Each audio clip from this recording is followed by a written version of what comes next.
તમે લોકો છે ને મારી આ વાત ખાસ ધ્યાનથી સાંભળજો અને પછી શાંતિથી એના પર વિચાર કરજો. બેબી પ્લાનિંગ કરતા પહેલા દરેક માતા પિતાએ પોતાના બીજનું શુદ્ધિકરણ આયુર્વેદિક ઔષધો અને પંચકર્મ પ્રક્રિયા દ્વારા કરવું જ જોઈએ.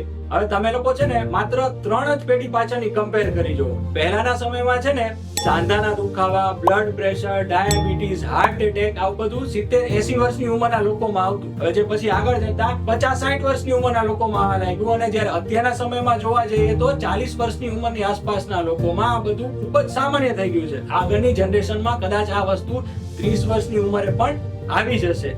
હવે જો આ વસ્તુને રિવર્સ કરવી હોય ને તો એના માટે બાળક માટે પ્લાનિંગ કરતા પહેલા જ માતા પિતા બંનેએ પોતાના શરીરનું અને બીજનું શુદ્ધિકરણ આયુર્વેદિક ઔષધો અને પંચકર્મ પ્રક્રિયા દ્વારા કરવું જ જોઈએ.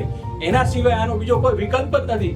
બાળકના જન્મ પછી તમે ઉપરથી ગમે એટલું વેક્સિનેશન કરાવી લો, એનાથી આમાં કઈ જ ફેર નહીં પડે. ખરેખર એક રીતે જોવા જઈએ ને તો બેબી પ્લાનિંગ કરતા પહેલા આયુર્વેદિક ઔષધો અને પંચકર્મ પ્રક્રિયા દ્વારા કરવામાં આવતું જે શુદ્ધિકરણ છે ને એ બાળકના જન્મ પહેલાથી જ કરવામાં આવતું એક પ્રકારનું આયુર્વેદિક વેક્સિનેશન છે, જે આગળ જતા બાળકને અનેક રોગો સામે રક્ષણ આપે છે. અને ગર્ભ સંસ્કારનું જે મૂળ છે ને એ બીજ શુદ્ધિકરણની પ્રક્રિયાથી જ ચાલુ થાય છે. સર્વદા મંગલમ ભવેત.